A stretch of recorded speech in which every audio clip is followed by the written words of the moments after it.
পরিবারের সদস্যের মুখে হাসি ফোটানোর জন্য এমন একটা রেসিপি বানাতে চলেছি। এই রেসিপিটি খেয়ে সবাই এত বেশি বাহবা দিয়েছে যা বলার বাহিরে। আপনাদের মাঝে একটু শেয়ার করে দিলাম যাতে করে ছোট ছোট বাচ্চাদেরকে খুশি করতে পারেন এই রেসিপিটি বানিয়ে।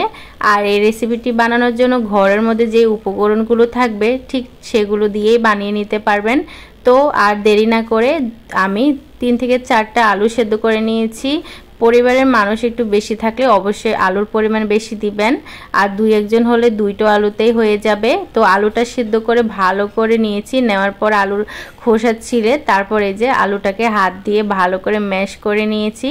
তারপর একটু পেঁয়াজ কুচি, তারপর হচ্ছে গোলমরিচের গুঁড়া, তারপর হচ্ছে কাঁচামরিচ, তারপর হচ্ছে লবণ আর হচ্ছে মরিচের গুঁড়ো দিয়ে এখন ভালো করে হাত দিয়ে মিক্স করে নেব। স্বাদ মতো লবণ দিয়ে দিবেন। আর এখানে আপনারা যদি শুকনো মরিচ আবার হচ্ছে ধনে পাতা এগুলো দিতে পারেন। আর এখানে আমার লাগবে চাউলের গুঁড়া। চাউলের গুঁড়া যদি না থাকে অবশ্যই আপনারা আটা দিয়ে নিতে পারেন। চাউলের গুঁড়া দিলে হবে কি এই নাস্তাটা একদম মচমচে হবে, খেতে অনেক বেশি ভালো লাগবে। তো এই যে এখন হাত দিয়ে ভালো করে মিক্স করে নিচ্ছি। মিক্স করে যখন আমি এক সাইডে রেখে দিব ঠিক তখনই একটা ডিম ফেটিয়ে নেব। এই রেসিপিটি এতটা বেশি মজা হয়েছে, আলু তো ছোট বড় সবাই অনেক বেশি পছন্দ করে। এই রেসিপিটি তাদের জন্য বেস্ট হবে। তো এখানে আমি আলুর চপের মতো করে শেপ দিয়ে নিয়েছি মাঝারি সাইজের, আপনারা চাইলে ছোট বড় করে নিতে পারেন। আর এদিকে হচ্ছে একটা ডিমকে পেটিয়ে নিব, আর এই ডিমটার ভিতরে আলুর চপের করে রেখেছি সেটা দিয়ে চামচ দিয়ে নিয়ে তারপর হচ্ছে ব্রেড কাপসের সাথে মিশিয়ে তারপর তেলে ফ্রাই করে নেব। আর এই রেসিপিটি করার সময় আমি হচ্ছে বিস্কিট দিয়ে এই ব্রেড কাপস বানিয়ে নিয়েছি। আপনারা চাইলে পাউরুটি আর নয়তো বাজারের থেকে কিনে নিয়ে আসতে পারেন।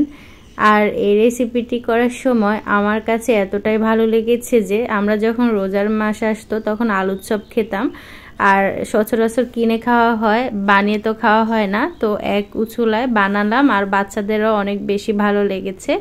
আপনাদের কাছে কেমন লেগেছে অবশ্যই কমেন্ট করে জানাবেন। আর কে কে এই রেসিপিটি বানিয়ে খেয়েছেন অবশ্যই কমেন্ট করবেন। তো দেখতে পাচ্ছেন এই যে ডুবো ডুবো তেলের মধ্যে আমি এখন এগুলোকে ভেজে নিচ্ছি। আর খেতে যে কি মজা হয়েছে, সস দিয়ে খেতে আরও বেশি দারুণ লাগবে। বাসায় সস ছিল না তখন, সেই জন্য আমরা শুধু শুধু খেয়েছি, তা তো অনেক বেশি মজা লেগেছে।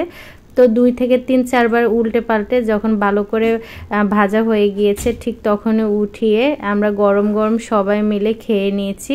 যাই হোক, কথা আর না বাড়াই, সবাই অনেক বেশি ভালো থাকুন আর এভাবেই আমাদের রেসিপিগুলোর পাশে থাকবেন। ভিডিওতে লাইক করে দিবেন। আজকের মতো এই পর্যন্তই। আল্লাহ হাফেজ সবাইকে। আসসালামু আলাইকুম।